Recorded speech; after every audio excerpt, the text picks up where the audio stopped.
तो दोस्तों, जैसा कि आप सभी जानते हैं, जैक बोर्ड ने नए रिड्यूस्ड सिलेबस पे बेस्ड मॉडल क्वेश्चन पेपर जारी किए हैं। दोस्तों, मैं अपने वीडियोस में इंग्लिश सब्जेक्ट की तैयारी करवाऊंगा। मैं पूरे क्वेश्चन पेपर को 3 से 4 छोटे छोटे वीडियोस में समझाऊंगा ताकि वीडियोस लंबे ना हो। दोस्तों, एक बात मैं वीडियो शुरू करने से पहले बता दूं।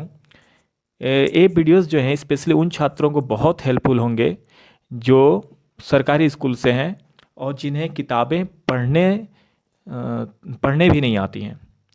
मैं खुद गवर्नमेंट स्कूल का शिक्षक हूँ, तो मुझे पता है कि जो छात्र हैं उन्हें एग्ज़ाम हॉल में किन कठिनाइयों का सामना करना पड़ता है।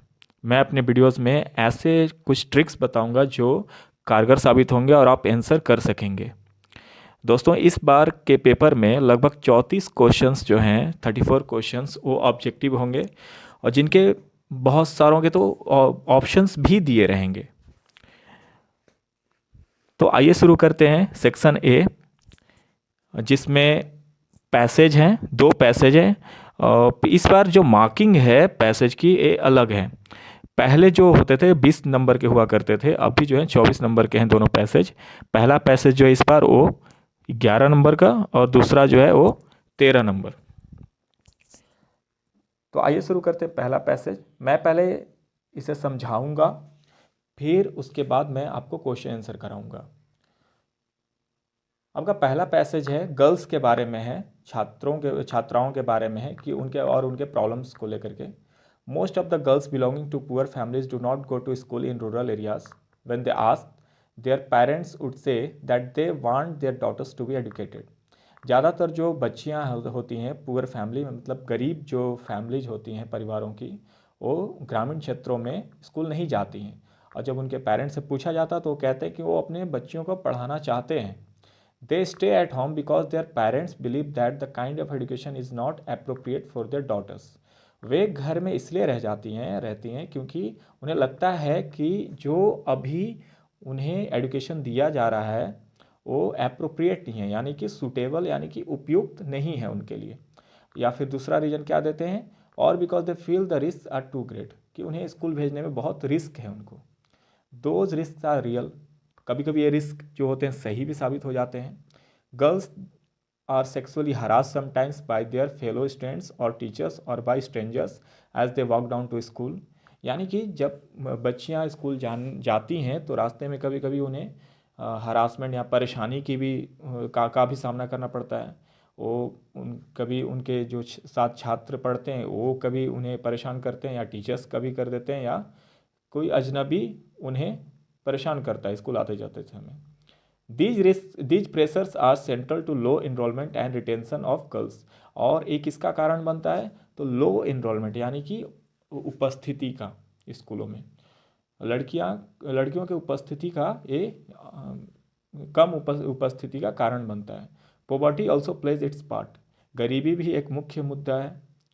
If their clothes are torn, अगर उनके कपड़े फटे हैं, girls from poor families will stay at home, तो वो स्कूल नहीं जा पाती हैं। In such cases they are forced by the demands of modesty and प्रोप्रिएटी।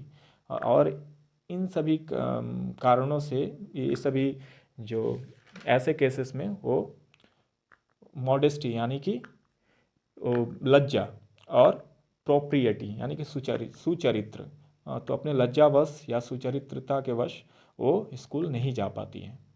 तो ये था आपका मीनिंग ये पैसेज का। अब आइए देखते हैं हम अपना पहला क्वेश्चन इस पैसेज का। Most of the poor girls do not go to school in. यहाँ पे है कि ज़्यादातर जो लड़कियाँ होती हैं वो नहीं जाती हैं स्कूल, कहाँ की। तो यहाँ देखिए पहला ही लाइन में आपका है, most of the girls belonging to poor family do not go to schools in rural areas. तो कहाँ नहीं जाती है, वो रूरल एरियाज में। तो ए इसका आंसर हो जाएगा ए, रूरल एरियाज। आइए अब हम दूसरे नंबर का क्वेश्चन देखते हैं जो कि 2 नंबर का है। Why do girls not go to school in rural areas regularly. तो रेगुलरली वो रूरल एरियाज में स्कूल क्यों नहीं जाती हैं। तो यहाँ देखिए, they stay at home because their parents believe that the kind of education is not appropriate for their daughters, और because they feel the risk are too great, यानी कि उन्हें लगता है कि ये जो एजुकेशन उन्हें दिया जा रहा है वो बहुत रिस्क उपयुक्त नहीं है उनके लिए, ठीक नहीं है, या फिर बहुत रिस्क है उनको भेजने में स्कूल। तो ये है आपका दूसरे नंबर का आंसर। नाउ अब थर्ड नंबर,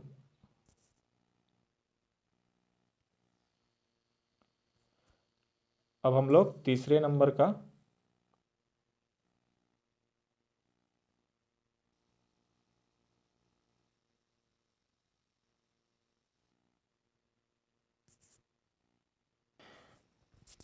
आइए अब हम चौथे क्वेश्चन की तरफ बढ़ते हैं।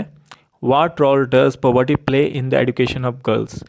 तो जो पॉवर्टी है, गरीबी है, वो जो गर्ल्स के एजुकेशन में किस तरह से रोल प्ले करता है। तो पॉवर्टी, यहाँ पे आपका line, poverty also plays its part if their clothes are torn, girls from poor families will stay at home. तो क्या होता है, अगर वो गरीब हैं तो उनके पास कपड़े कम होंगे, कपड़े अगर फटे हुए होंगे तो स्कूल नहीं जाएंगे। आप डायरेक्ट यहाँ अगर अप्रोप्रिएट आंसर लिखना है तो if their clothes are torn, girls from poor families will stay at home, ये लिख सकते हैं। और आपको जैसे मीनिंग नहीं समझ में आ रहा, बट आपको दिखाई दे रहा पॉवर्टी लिखा हुआ है, play in education of girls, तो पॉवर्टी यहाँ देखिए इस लाइन में भी लिखा हुआ है, हाँ, और ऑल्सो प्लेज इट्स पार्ट, तो यहाँ से लेकर के आप आगे वाला लाइन तक उतार सकते हैं। Now fifth question, sixth question, seventh और एट्थ में जो है उसमें आपको लाइन को पूरा करना है। इसमें आधा लाइन दिया हुआ है, आधा लाइन पूरा करना है। These pressures are central, these pressures are central कहाँ पर है, आप देख सकते हैं यहाँ,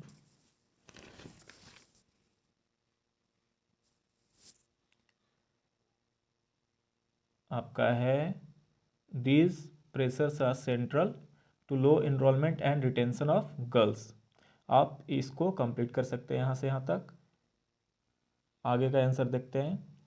दे stay at home because,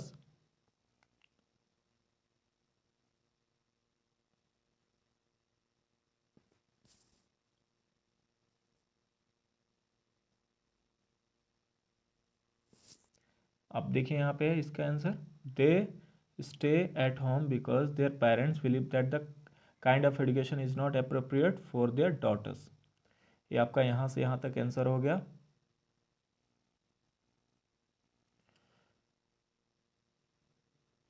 if clothes are torn, girls from poor families, seventh का इसको पूरा करना है, तो ये कहाँ पे लिखा हुआ, if their clothes are torn, girls from poor families will stay at home. तो आप फैमिलीज के बाद जो वर्ड्स हैं विल स्टे एट होम वहाँ तक लिख सकते हैं।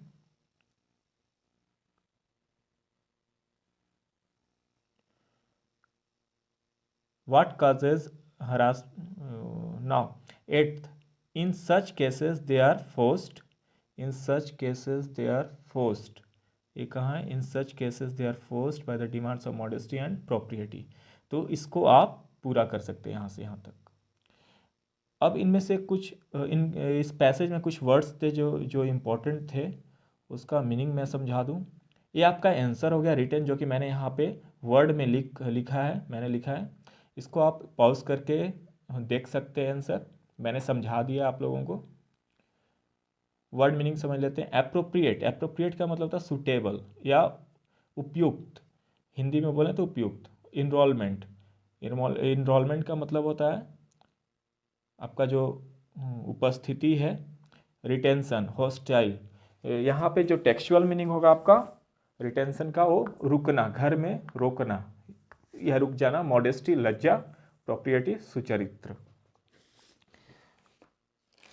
तो दोस्तों ये वीडियोस जो थे, ये जो था वो स्पेशली उन बच्चों के लिए है जो सरकारी स्कूल में है, इसलिए मैंने बहुत ही हिंदी में समझाया है।